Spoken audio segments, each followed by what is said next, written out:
My name is Emily Carter. I'm 31 years old. If you had asked me 2 weeks ago how my life was going, I would have said settled without hesitation. Not exciting, not perfect, but locked in.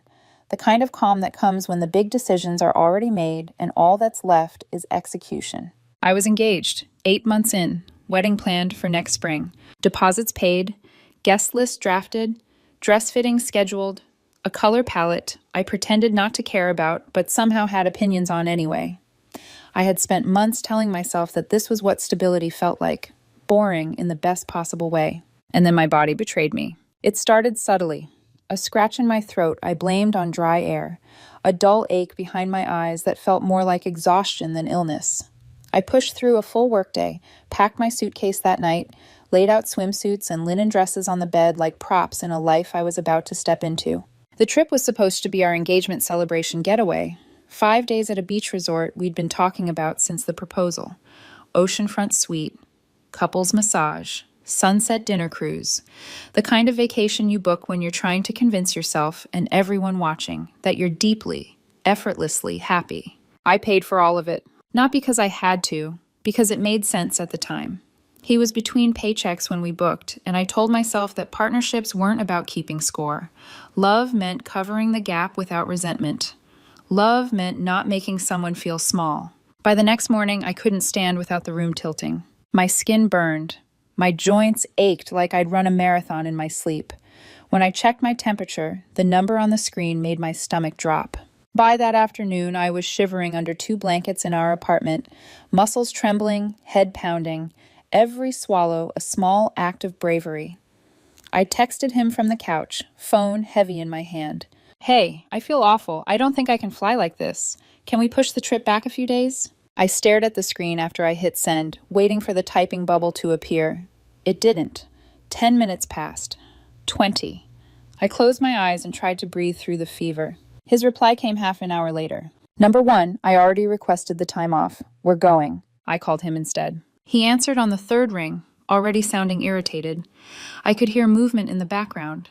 Zippers, drawers, the rustle of last-minute packing. "I can barely stand," I said. My voice sounded thin, foreign. "I don't want to get you sick, and I won't enjoy anything like this." He exhaled sharply, not concern, not worry. A sigh, the kind you give when an appliance breaks at the worst possible time. "You always do this," he said. "You always find a way to ruin things." I remember blinking at the wall, trying to process the sentence through the fog in my head. "I have the flu," I said slowly. "I didn't choose this." "Well, whatever," he replied. "I'm going. You can stay home if you want to be dramatic about it." "Dramatic? You're going alone?" I asked. "Someone should enjoy it," he said. "I'm not wasting my PTO because you can't handle a cold." A cold. I stared at the thermometer on the coffee table like it might defend me, like it might jump into the conversation and say something I was too tired to say myself. He wasn't done. "Actually," he added, his tone shifting into something lighter, almost relieved. "It's probably better this way. You look terrible right now. You'd ruin all the photos anyway. Stay home, rest. I'll bring you back a souvenir or something." There it was. Not concern about my health, not disappointment we wouldn't be together, just the inconvenience of my face in his vacation pictures. I felt something inside me go very still. I didn't argue. I didn't cry. I didn't even raise my voice. I said, "Okay." There was a pause on the line, a beat of confusion. "Okay," he repeated. "Yeah," I said. "You're right. Go enjoy yourself. I'll stay home." He left that night to stay at his mother's place so he wouldn't catch whatever I had before his flight the next morning. I watched him pack, my body heavy, my head swimming, noticing details I'd never paid attention to before. How he didn't ask if I needed anything. How he avoided touching me. How easily he stepped around my sickness like it was clutter on the floor. After he left, the apartment went quiet in a way that felt too honest. I lay on the couch, fever blazing, staring at the ceiling fan as it spun lazily above me. And in the stillness, thoughts I'd been ignoring for years lined up neatly, one after another. How the wedding budget had crept up to $35,000, and I was covering almost all of it. How he'd convinced me to add him as an authorized user on my credit card 6 months earlier because we're basically married anyway. How often I adjusted my expectations so he wouldn't feel pressured. How often I swallowed irritation and called it compromise. And now he was about to spend 5 days at a resort I paid for, smiling for photos while I shivered alone in our apartment. At 2 a.m., drenched in sweat and still burning up, I made a decision. Not out of anger, not out of revenge, out of clarity. I opened my banking app with fingers that felt clumsy and distant, found the credit card account, scrolled to authorized users. His name stared back at me, so normal it almost made me laugh. Remove user. Confirm. Then I called the resort. I explained calmly that I was the primary card holder and needed to update the payment information. The woman on the phone was polite, efficient, unfazed. Your guest is scheduled to check in tomorrow afternoon, she said. If there's no valid payment method, we'll need to collect payment at check-in or we won't be able to release the room. That's fine, I said. My voice didn't shake. Would you like to leave a message for the guest? No message necessary, I replied. Thank you. I hung up, took some cold medicine, and finally fell asleep. I didn't dream. I woke up the next day to my phone vibrating nonstop on the coffee table. Missed calls, text messages, voicemails, stacking up one after another, all from him. The fever was still there, but something else had lifted. For the first time in months, maybe years, my chest felt light. And I had the strange, unsettling sense that this moment was the beginning of something irreversible. The first thing I noticed when I woke up was the light. That thin, washed-out morning light that makes everything feel exposed, like the world is daring you to pretend nothing happened. My phone was still vibrating on the coffee table. Not occasionally, not politely, relentlessly. I didn't reach for it right away. I lay there on the couch, throat dry, head heavy, listening to the vibration rattle against the wood. My entire body felt bruised from the inside out. The flu had turned my limbs into dead weight, my thoughts slow and thick. When I finally picked up the phone, the screen was chaos. 23 missed calls, 52 text messages, all from him. I opened the first one. 3:47 p.m. WTF, is wrong with you? Then the next. My card declined. They declined it at the front desk. Everyone is staring at me. My jaw tightened as I kept scrolling. Do you have any idea how humiliating this is? This is abuse. This is financial abuse. You're controlling. I stared at the word abuse for a long moment. Even through the fever, the absurdity of it landed cleanly. He hadn't called to ask if I was okay. He hadn't asked how high my fever was. He hadn't asked if I needed anything. He called because he was embarrassed. There were voicemails, too. I pressed play on the first one and immediately pulled the phone away from my ear. Emily, what the hell is wrong with you? He shouted. I'm standing at the front desk right now. The card got declined, in front of everyone. Do you hear me? Everyone is looking at me. His voice cracked, not with fear, not with concern, but with wounded pride. I had to call my mom, he continued. My mom had to wire money just so I wouldn't get kicked out. You left me stranded like some kind of psycho. This is controlling behavior. This is abuse. I ended the voicemail before he could say more. I set the phone face down on the table and closed my eyes. Punishment, control, abuse. That was the language he reached for the moment things didn't go his way. I pushed myself up slowly, dizziness washing over me, and made my way to the kitchen. My legs shook as I leaned against the counter. I poured a glass of water, took a sip, and winced at the metallic taste. The apartment was quiet. Too quiet. And for the first time in a long time, I let myself really look at it, not as our place, but as what it actually was. Mine. My name on the lease, my name on the utilities, my credit on the cards. For 2 years, he'd lived here without ever being added officially. It had seemed harmless at the time, practical, temporary. Like so many other things I'd minimized for the sake of peace. My phone buzzed again. Another text. Venmo my mom. Right now. She had to cover $890 because of you. I stared at the number. $890. Not the nearly $5,000 I'd already paid for the trip. Not the resort suite. Not the massages or the cruise. Just the moment his card didn't work. I opened our message thread and typed a single sentence. You said I'd ruin the photos. I didn't want to do that. I sent it. Then I put my phone on silent. No explanation, no apology, no defense. 6 hours passed before he messaged again. We need to talk when I get back. The old version of me would have responded immediately, would have softened it, would have tried to manage his emotions before he even landed. This time I typed, agreed, we need to talk about the engagement. I hit send. There was no reply. I lay back down on the couch, the blanket pulled up to my shoulders, and stared at the ceiling fan as it turned slowly above me. My body was still burning with fever, but my mind felt unnervingly clear. Because once that message was sent, everything else fell into place. His key, his things, The way he assumed I would always absorb the damage quietly. I wasn't strong enough to be dramatic. I didn't have the energy to scream or cry or throw anything. But I could be deliberate. I opened my laptop and logged into my lease portal, read the clauses carefully. Occupants, guests, lock changes. My name stood alone on every page. I contacted building management and requested a lock change for the next day. Then I called my friend Mason. He answered immediately. You okay?" he asked. The concern in his voice nearly undid me. "I'm sick," I said honestly, "but I need help." "With what?" "I need to pack his things," I said. "Neatly, no damage, just boxes." There was a pause. "Did he do something?" Mason asked. I looked around the living room, the suitcase still half packed by the door, the photo of us on the shelf, where my smile looked a little too tight. "Yes," I said quietly, "he did." "I'll be there," Mason replied. "I'll bring soup and boxes." After I hung up, I opened Instagram. Not to torture myself, just to confirm what I already knew. There he was. The beach, the pool, the sunset. A photo of a drink by a lounge chair, captioned, "Healing energy, choosing peace." I closed the app without liking or commenting. My phone buzzed once more, this time from a number I didn't recognize. His mother. "You don't do this to family," the message read. I didn't respond. I set the phone down, closed my eyes, and let the fever pull me back under. But even as my body sank into exhaustion, one thought stayed sharp and awake. He was going to come home expecting me to fold, and I wasn't going to. I didn't hear from him again until the next afternoon. I knew the exact moment it happened without looking at my phone. There's a particular kind of silence that comes before a storm. Not calm, not peace, but tension holding its breath.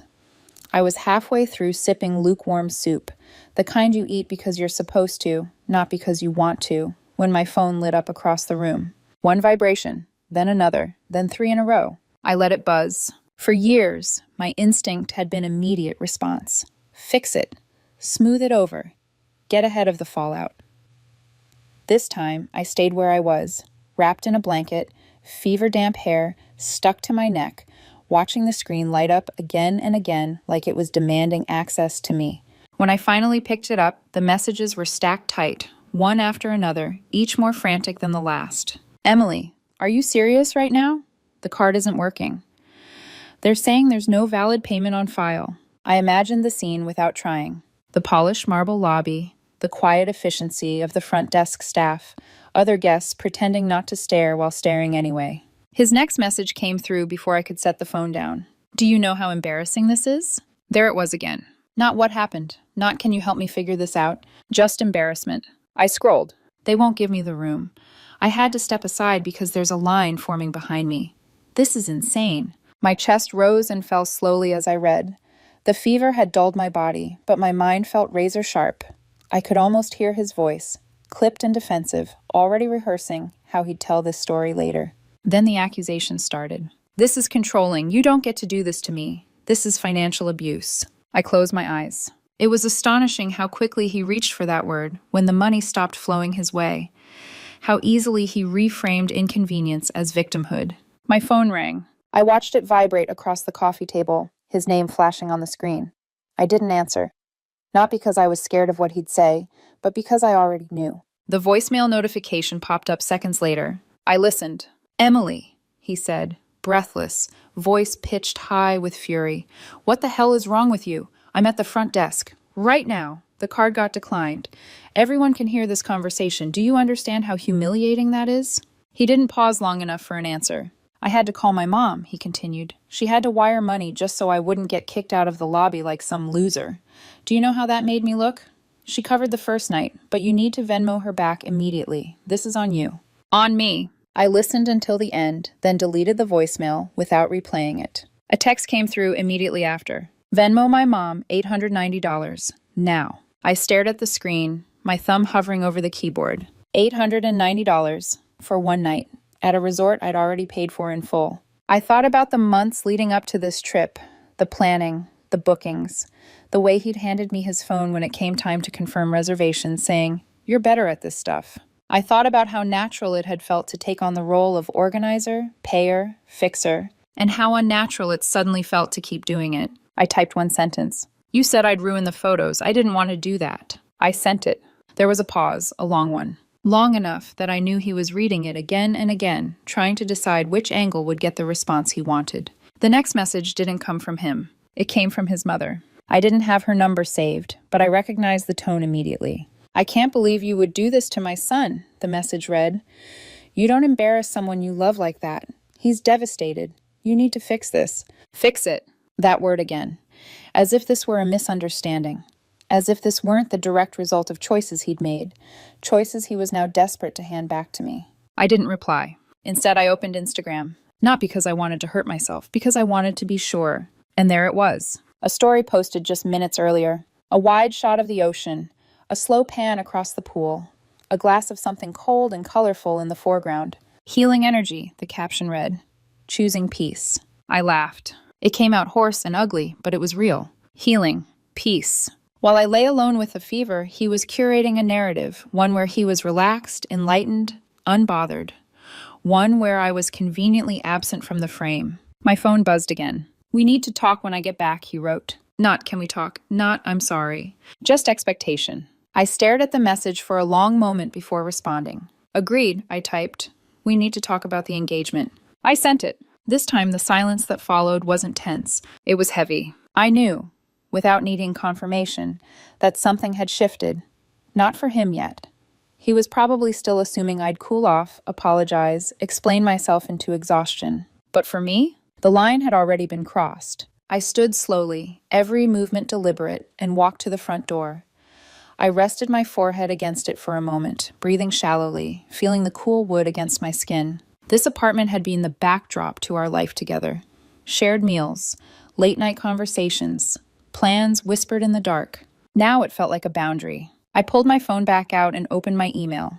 Drafted a short message to building management requesting a lock change. Then I texted Mason. "Tomorrow, if you're free, I'll need help." He replied immediately. "Say no more, I'm there." I set the phone down and leaned back against the door, the fever still burning, but something else, something steadier, taking its place. He was at a resort, trying to salvage his pride in front of strangers. I was at home, quietly reclaiming my life. And I had a feeling he had no idea what was waiting for him when he came back. He came back 4 days later. I knew because I heard the key before anything else. That familiar scrape against the lock, the slight hesitation, the second try, the sharper twist that followed. I was sitting on the couch, finally upright for more than 10 minutes at a time, a mug of tea cooling in my hands. The fever had broken the night before, leaving me wrung out, but clear-headed in a way I hadn't been in months. The key didn't turn. There was a pause. Then another attempt. Faster. Harder. Nothing. I didn't move. The knocking came next. Not polite, not tentative. A flat palm hitting the door, once, twice, then again, with rising force. "Emily," he called through the wood, "why isn't my key working?" I set the mug down carefully on the coffee table and stood. My legs still felt weak, but they held. I walked to the door, unlocked it, and opened it just enough to stand in the frame. He was there with a suitcase at his feet, a designer beach bag slung over his shoulder, skin visibly tanned, sunglasses still perched on his head like he'd forgotten to take them off. For a split second, his face registered relief. Then he saw my expression. "What the hell did you do?" he demanded. "I changed the locks," I said calmly. His laugh came fast and sharp, disbelieving.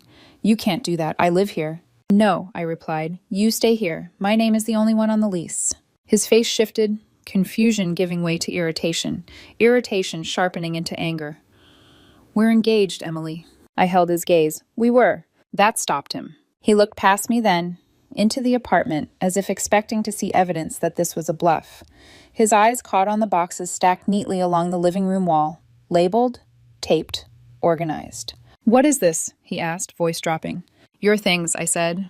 "Everything's there, nothing damaged, nothing thrown away." "You packed my stuff?" His voice rose. "While I was gone?" "You were gone for 5 days," I said. "I had time." He stepped forward without asking and pushed the door wider, crossing the threshold before I could stop him. He froze mid-step when he really took in the room, the empty shelves, the bare spots where his clutter used to live. "You're serious," he said finally. "Yes." He turned to me then, his face rearranging itself into something softer, more familiar. The expression he used when he sensed control slipping and wanted it back. "I was stressed, he said. "The trip was a lot. You know how my mom gets. I didn't mean it like that." "How many ways are there to mean you'd ruin the photos?" I asked. He rubbed his face, exhaling loudly. I was embarrassed. Everyone was staring at me at the resort. That wasn't fair. And leaving me alone with a 102-degree fever was? I asked. He opened his mouth, closed it, tried again. I didn't think it was that bad, he said. You always bounce back. Something in my chest tightened, not painfully, but decisively. That's the problem, I said. You always assumed I would. His phone rang then. He glanced at the screen and immediately put it on speaker, like backup. Is he there? His mother's voice cut in, sharp and already angry. Yes, he said quickly. He changed the locks. He's trying to kick me out. Emily, she snapped. You have some nerve. My son has been nothing but good to you, and you abandon him at a resort, humiliate him in front of everyone, and now you're throwing him out. I didn't raise my voice. Your son told me I'd ruin photos because I was sick, I said evenly. He went alone on a trip I paid for. When I stopped funding it, he called me abusive. Is that being good to me? There was silence on the line. Then, he was stressed, she said. You should have been more understanding. Understanding of what? I asked. Being told I was an inconvenience? More silence. He snatched the phone off speaker. Mom, I'll call you back. He turned to me, frustration flashing across his face. You're really ending this over one comment? It wasn't one comment, I said. It was 3 years of them. This was just the last one. He stared at me like he was seeing a stranger. Fine, he said finally, anger hardening his features. If you want to throw everything away, that's on you, but you owe me. I almost smiled. I owe you nothing, I said. I paid for the trip. I paid for the apartment. I paid for the wedding deposits.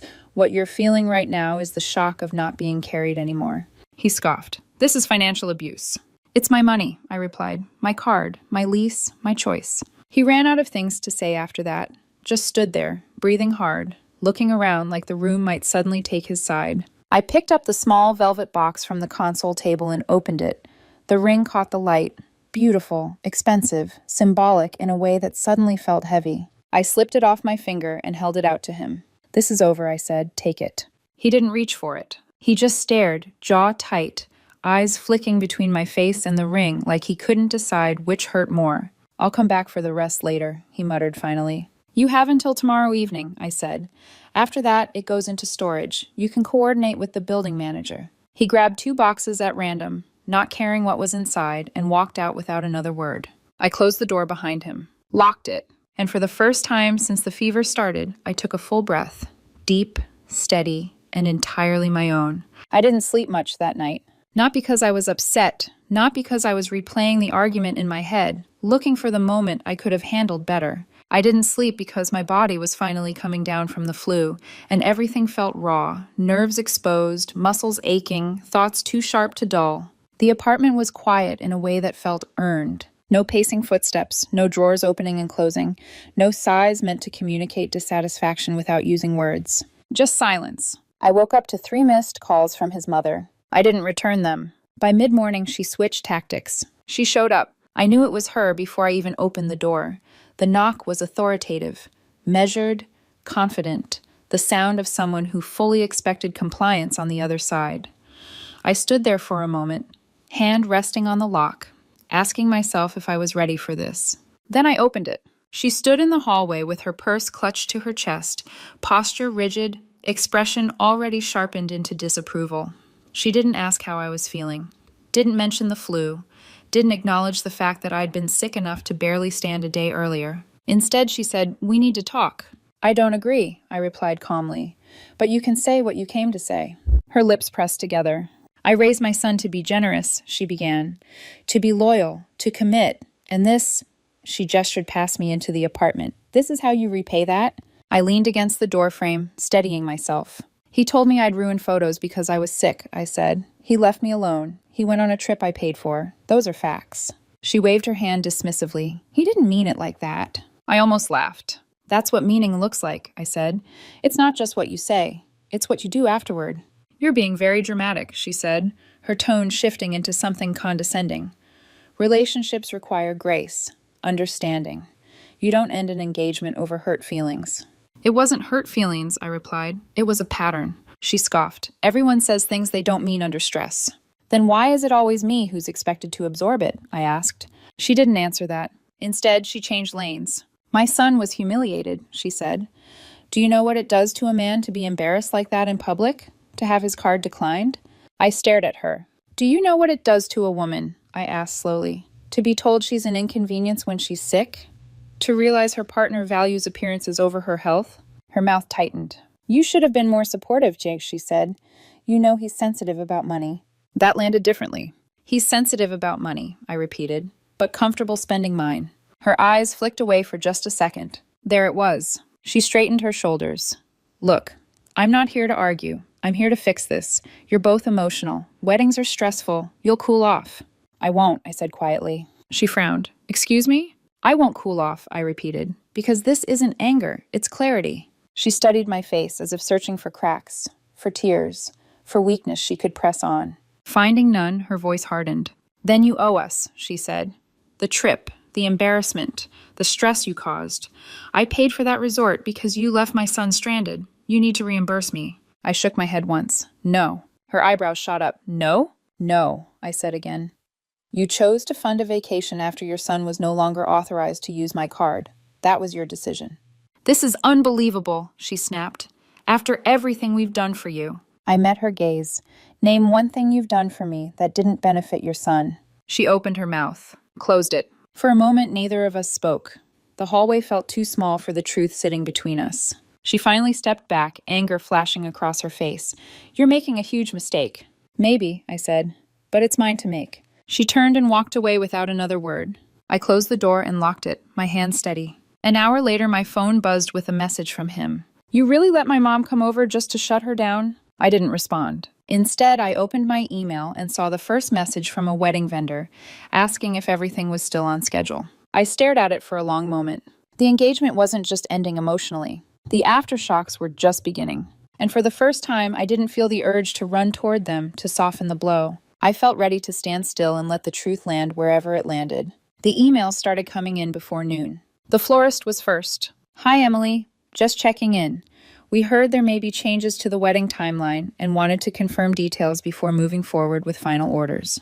I read it twice, then a third time, my stomach tightening, not with panic, but with recognition. He was still trying to control the narrative. 10 minutes later, another email appeared, then another. The photographer, the venue coordinator, the DJ. Different wording. Same underlying question. Is the wedding still on? I sat at the kitchen table with my laptop open, the apartment quiet except for the low hum of the refrigerator. I could almost see him making the calls, voice calm, reasonable, painting himself as the confused fiancé dealing with a sudden emotional partner. Not canceled, just postponed. Not broken up, just uncertain. Keeping the door open. Keeping his options intact. I called the venue first. The coordinator sounded tired, but kind. You're actually the third cancellation this month, she said gently. It happens more than people think. Cancellation. Hearing the word out loud didn't hurt the way I expected it to. It felt accurate. We went over the contract line by line. The deposit, the non-refundable portion, the dates. My name was on every document. When we hung up, I sat there for a moment, staring at the wall, letting the reality settle. There was no dramatic music cue, no cinematic collapse. Just math. The total losses added up faster than I liked. Thousands of dollars tied to a future that no longer existed. It stung, but not enough to make me second-guess the decision. The next day, a certified letter arrived. I recognized the return address before I even opened it. A law firm. I stood by the door, envelope in hand, breathing slowly. I wasn't scared. I was curious. The letter was 4 pages long. Demand for reimbursement, shared property, emotional distress, financial losses related to the canceled wedding. An itemized list followed. Money his mother had spent on the resort, clothes and accessories she'd purchased in anticipation of marriage. A couple's retreat from 2 years ago that I had paid for. Half the furniture in the apartment. Furniture I'd bought before we even met. Compensation for domestic labor. The total sat just over $14,000. I laughed, out loud. A short, disbelieving sound that echoed in the empty room. I forwarded the letter to my friend Mason, who forwarded it to an attorney he knew. She called me the next afternoon. This is what we call a nuisance demand, she said matter-of-factly. They're hoping you'll pay something just to make it go away. Don't. What if they actually file? I asked. Then we respond, she said.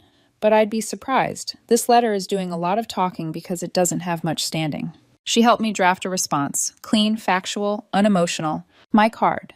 my authorization, my right to revoke it, my lease, my name only, my receipts, any further communication through counsel.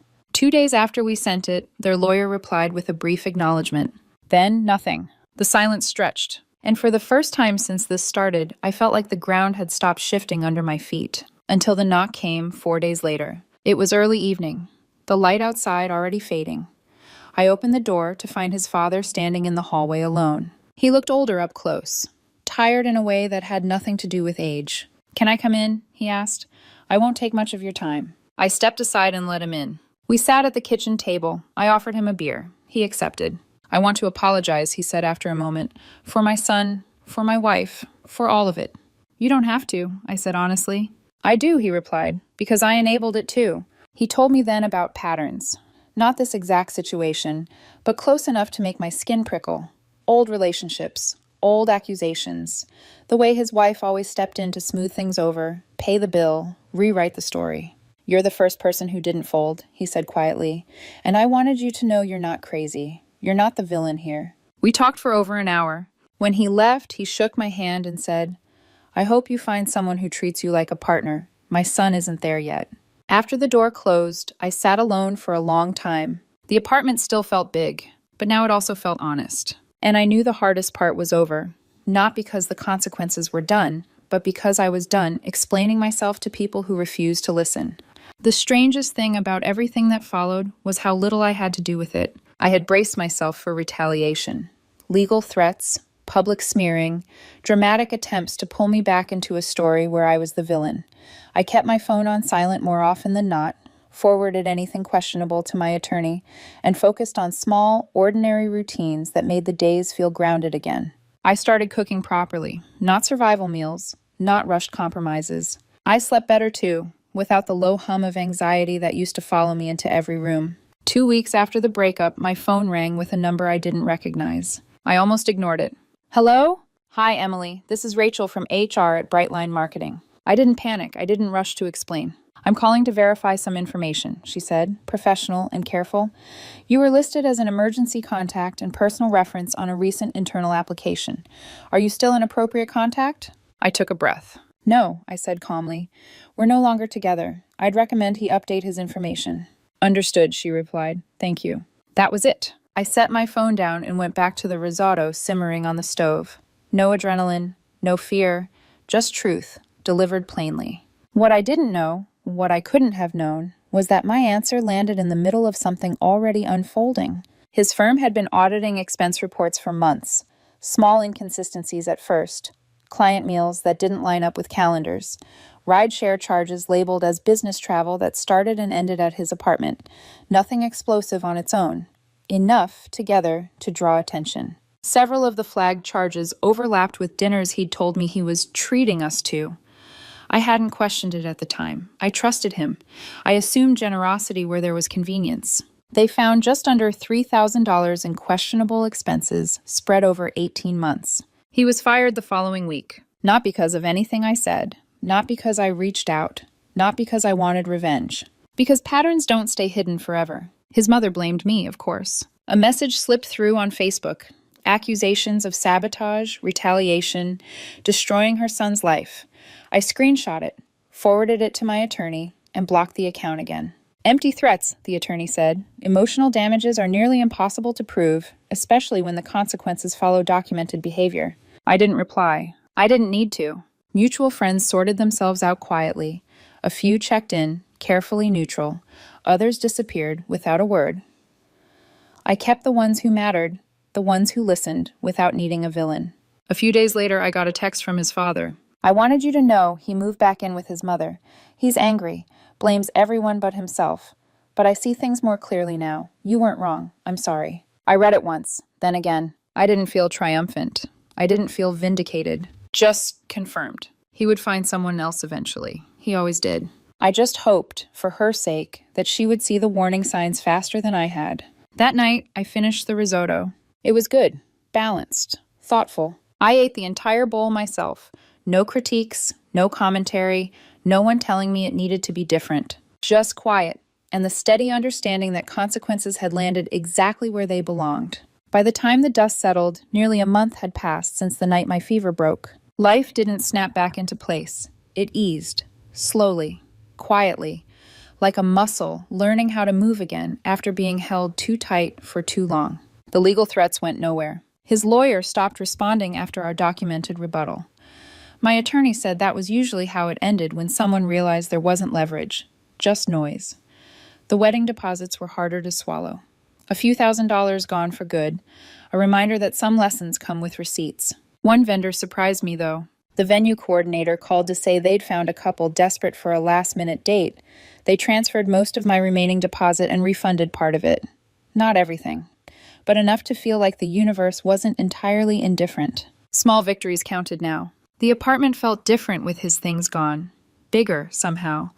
Not because of the space, but because the air wasn't crowded with expectation. I rearranged furniture, took down photos, put the couch where I liked it, not where it looked best. I started cooking again, really cooking, experimenting, failing sometimes, succeeding often enough to keep going. When I was with him, every meal had been open to commentary. Too salty, too bland, too much effort for a Tuesday. Eventually, I'd stopped trying. Now no one was grading me. I didn't miss him the way I thought I would. I missed the idea of what I believed we were building. The future I'd been funding, emotionally and financially. The version of him I kept hoping would show up if I just explained myself better. But the actual man? No. 3 days after I thought everything had finally gone quiet, a message came through from an unfamiliar number. I hope you're happy with what you've done. I stared at the screen, feeling nothing spike, no fear, no anger, just a dull recognition. I lost my job. I lost my apartment. I lost everything. And for what? Because I wanted one vacation without you being sick and miserable the whole time. I read it twice. Then I typed back. We didn't lose anything. You showed me who you were, and I made decisions based on that. Every consequence you're facing comes from your own choices. Please don't contact me again. I blocked the number. No shaking hands, no second guessing. I didn't hate him. That surprised me most of all. I thought hate would be the final stage, the proof that I'd been wronged badly enough to earn it. But what I felt instead was finality, like closing a book I'd finished reading and realizing I didn't need to revisit the chapters to understand how it ended. People asked me if I regretted canceling the card, if I wished I'd just talked it out instead of taking action.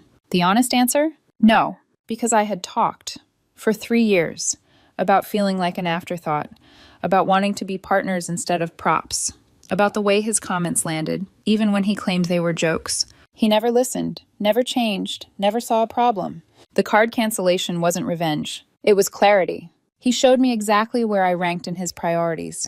Below vacation aesthetics, below public image, below his comfort.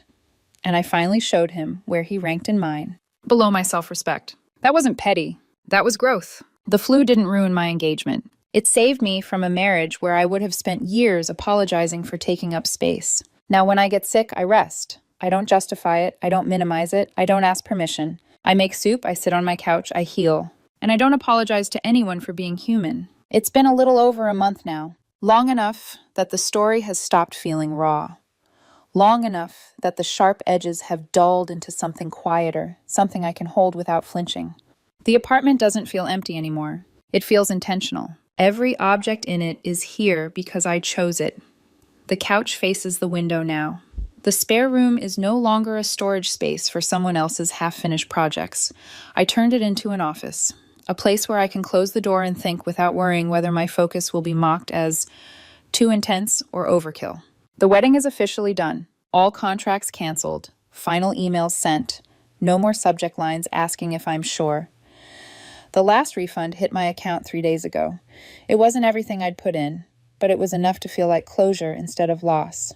People stopped asking questions too. At first, there were check-ins. Careful ones. Are you okay? That must have been so hard.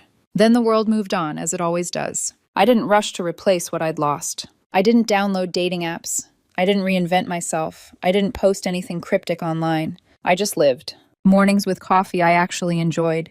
Evenings where I cooked without commentary. Weekends that belonged to no one but me. Every now and then, something would remind me of him. A restaurant we used to argue about, a song he loved that I never really did. The feeling didn't sting. It passed through me like weather, noticeable, temporary. I heard through mutual friends that he was still telling his version of the story. That I was cold, that I overreacted, that I blindsided him. I didn't correct anyone. The people who mattered already knew better. The rest were never really listening in the first place. His mother stopped trying to contact me after my attorney sent one final notice. No threats followed, no dramatic escalations, just silence, which told me everything I needed to know. The last message I ever got about him wasn't from him at all. It was from his father. "I hope you're doing well," it read. "For what it's worth, I think you saved yourself a lot of years." I stared at the screen for a long moment before replying. "I think so too." And that was it. No lingering conversation. No reopening wounds. Just acknowledgement. Sometimes I think about how close I came to missing all of this. If I hadn't gotten sick. If I'd pushed myself onto that flight anyway. If I'd smiled through the fever and stood just out of frame so I wouldn't ruin the photos. We would have come back, finished planning, gotten married. And I would have spent years slowly disappearing, one accommodation at a time. A 102-degree fever forced me to stop moving long enough to see what had always been there. It didn't change who he was. It changed what I was willing to accept. I don't feel angry anymore. I feel grateful. Grateful that clarity came before vows. Grateful that consequences arrived before children. Grateful that I learned the difference between love and convenience while I still had the chance to choose myself. Some people think strength looks like endurance. I don't anymore. Sometimes strength looks like staying home when you're sick, letting a card decline, letting a relationship end, and choosing peace, not as a caption, but as a life.